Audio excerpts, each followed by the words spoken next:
I never expected to become my grandmother's caretaker at 28.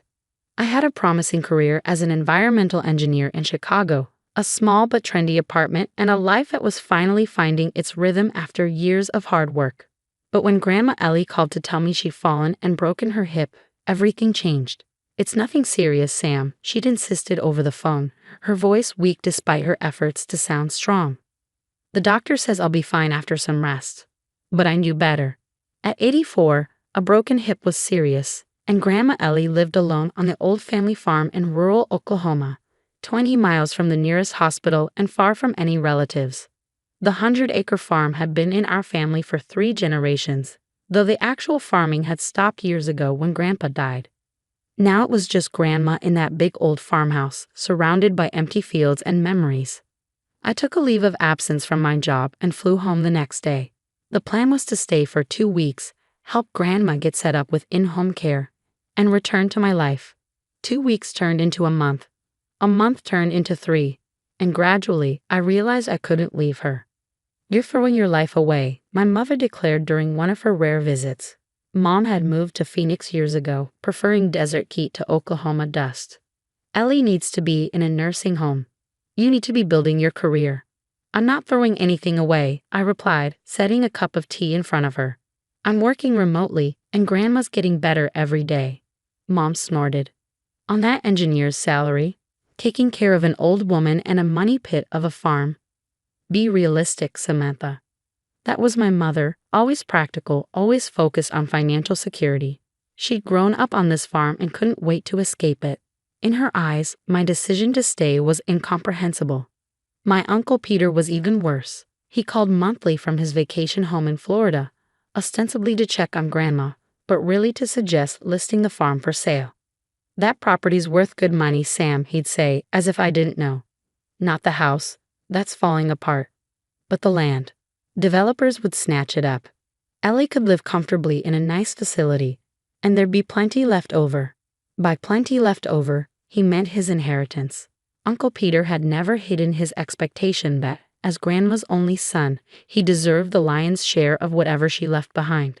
Then there were my cousins, Jessica and Mark, who visited on holidays with expensive gifts and loud voices, filling the quiet farmhouse with forced cheer before disappearing back to their busy lives. They never stayed long enough to help with Grandma's physical therapy or medication management. They certainly never emptied a bedpan or helped her bathe when she was too weak to do it herself. "You're a saint, Sam," Jessica would say, air kissing my cheek on her way out. "I don't know how you do it. Don't you get bored out here with nothing happening?" But there was plenty happening, just not the kind of excitement Jessica would recognize. There was Grandma regaining her ability to walk unassisted. There was the victory of her first trip up the stairs without pain. There was the garden we planted together, Grandma directing from her chair while I dug in the rich Oklahoma soil. And there were the stories. In the quiet evenings on the porch, watching the sun set over the empty fields, Grandma Ellie told me about her life. Stories I'd never heard before. About how she'd met Grandpa at a dance during World War II. About the early years on the farm when drought nearly ruined them. About the oil companies that had approached them decades ago, offering to buy mineral rights, and how Grandpa had steadfastly refused. "Edgar always said this land was our legacy, not something to be exploited," she explained, her weathered hands smoothing the quilt across her lap. "He wanted to pass it down intact, the way his father passed it to him." What she didn't tell me, what none of us knew, was that Grandpa hadn't simply refused those oil companies. He'd made a different kind of deal altogether. I found out a year later when Grandma Ellie passed away peacefully in her sleep. I'd been with her until the end, holding her hand as she drifted off, whispering that she was loved. The pain of losing her was sharp and deep, a physical ache that made it hard to breathe. The funeral was held in the small church where Grandma had attended services for over 60 years. The pews were filled with neighbors and friends, people whose lives she touched with her quiet kindness. My family was there too, of course. Mom flying in from Phoenix, Uncle Peter from Florida, cousins Jessica and Mark from their respective cities. "You look exhausted," Mom commented, eyeing me critically. "When was the last time you had a proper haircut?" I ignored the question, too tired for her particular brand of concern. I'd spent the last year caring for Grandma, watching her good days slowly become fewer than her bad ones. A haircut hadn't been a priority. After the service, everyone gathered at the farmhouse. It was the first time in years that the old place was full of people, the rooms echoing with voices instead of silence. I moved through the crowd in a daze, accepting condolences and trying to be a good host despite my grief. "Have you thought about what you'll do now?" Uncle Peter cornered me in the kitchen as I was refilling the coffee pot. "With Ellie gone, there's no reason for you to stay here." "I haven't decided," I said truthfully. My job in Chicago had long since been filled by someone else. The farm was the closest thing I had to a home now. "Well, don't make any hasty decisions," he advised, lowering his voice. "I've been talking to a developer who's very interested in this property. Once the will is settled, we could all do very well." I just nodded, too emotionally drained to argue. Let him have his plans. The truth was, I had no idea what Grandma's will contained. She'd updated it 6 months ago with her lawyer but hadn't shared the details with any of us. The reading of the will was scheduled for the following week at Mr. Harrington's law office in town. It was a small plain room with uncomfortable chairs and outdated magazines in the waiting area. We all gathered there, Mom, Uncle Peter, Jessica, Mark, and me, an awkward family reunion under fluorescent lights. Mr. Harrington was in his 70s, a contemporary of Grandma's who'd handled the family's legal matters for decades. He adjusted his glasses and began reading the formal legal language, while Uncle Peter leaned forward eagerly in his chair. "To my son, Peter," Mr. Harrington read, "I leave the sum of $50,000 and my collection of antique fishing gear that belonged to his father." Uncle Peter's face fell. $50,000 was a substantial amount, but nowhere near the value of the farm he'd been counting on. "To my daughter, Linda," the lawyer continued, nodding toward my mother, "I leave $50,000 and my jewelry collection, including the pearl necklace she always admired." Mom nodded stiffly, her expression unreadable. "To my grandchildren, Jessica and Mark, I leave $25,000 each with the hope that they will use it wisely."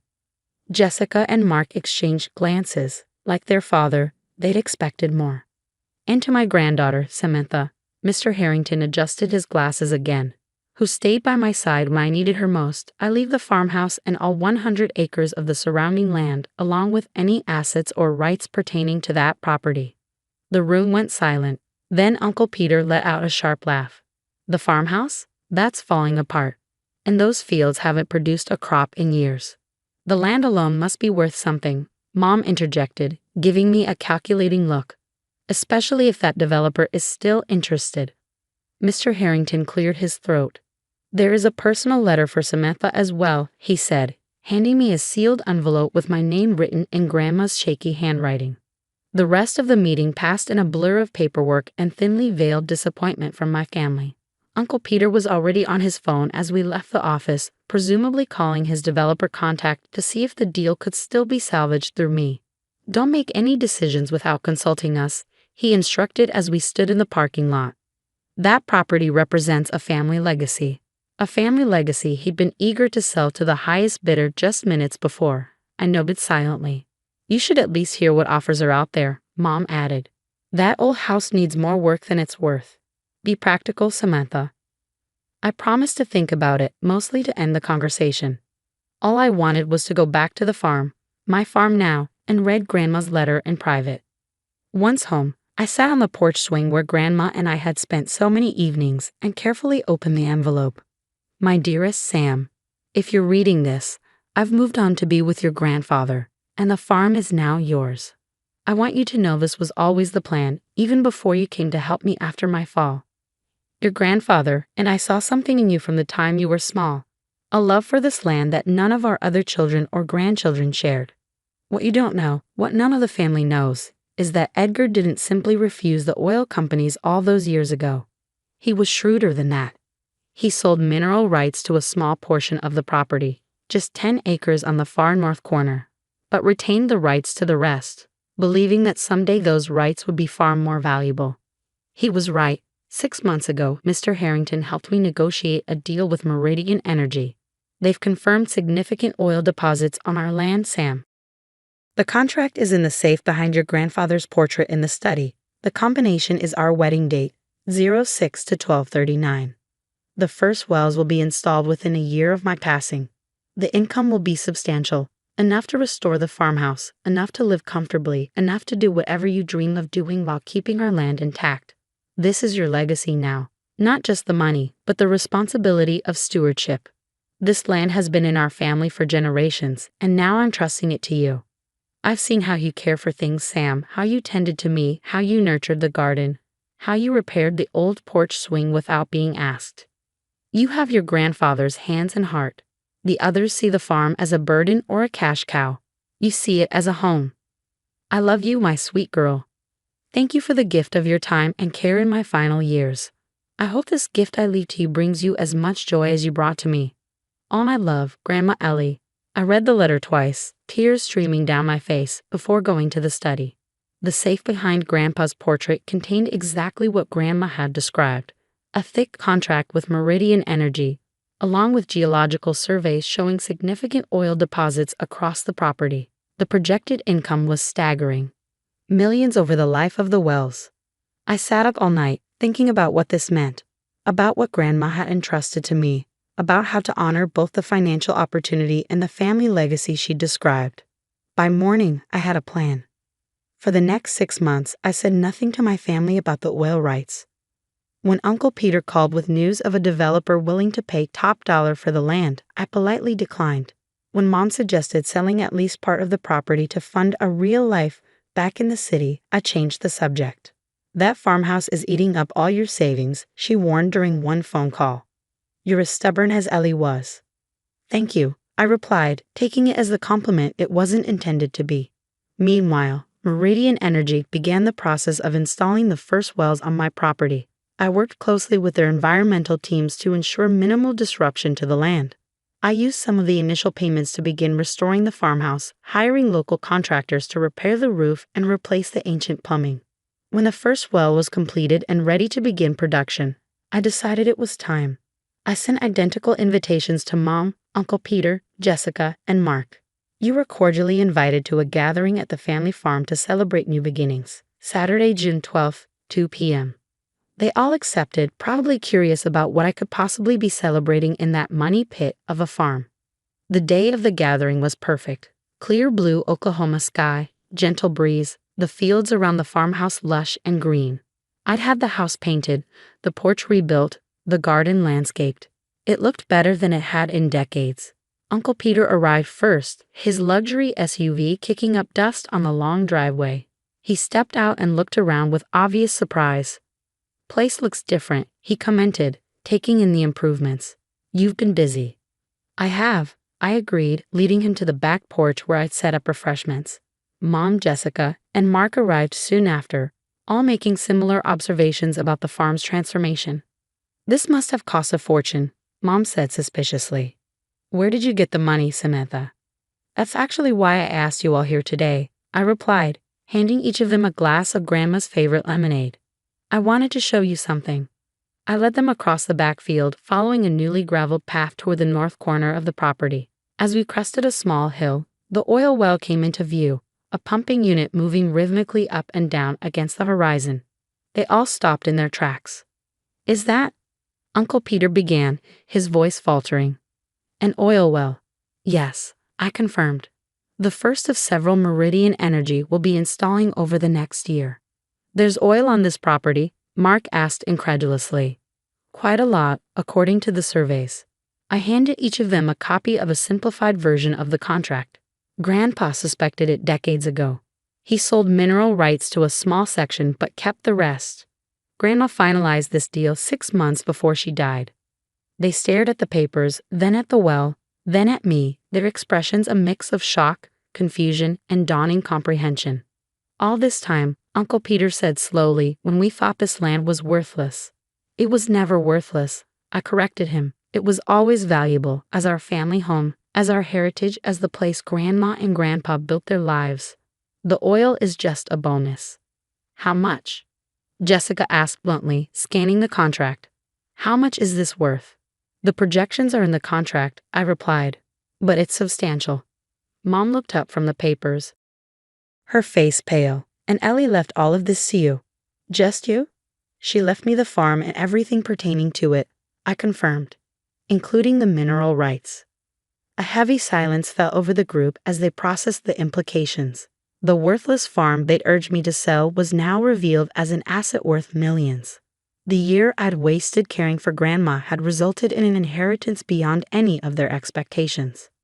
"Well," Uncle Peter finally said, forcing a smile, "I suppose congratulations are in order. You certainly lucked out, Sam." "It wasn't luck," I said firmly. "Grandma made a choice, just like I'm making one now." I handed each of them a second document, a legal agreement establishing the Ellie and Edgar Williams Foundation. 50% of the oil revenues will go into this foundation, I explained. Its mission is to support sustainable agriculture, environmental conservation, and elder care in this county. I'm establishing it in Grandma and Grandpa's names. "And the other 50%? Mom asked. "Is mine," I said simply. "To maintain this farm, to live my life, and to ensure this land stays in the family for the next generation, just as Grandma and Grandpa wanted." "You could sell it all now and be set for life," Mark pointed out. "Why hang on to this place?" I looked around at the rolling fields, the old farmhouse in the distance, the big oak tree where Grandpa had built a swing decades ago. "Because some things are worth more than money," I said. "Grandma always told me that true wealth isn't what you have, but who you are." I believe that. My family stayed for another hour, asking questions about the oil deal, the foundation, my plans for the farm. The conversations were strained, undercurrents of regret and resentment flowing beneath their congratulatory words. But I didn't mind. I hadn't invited them to gloat or to make them feel guilty.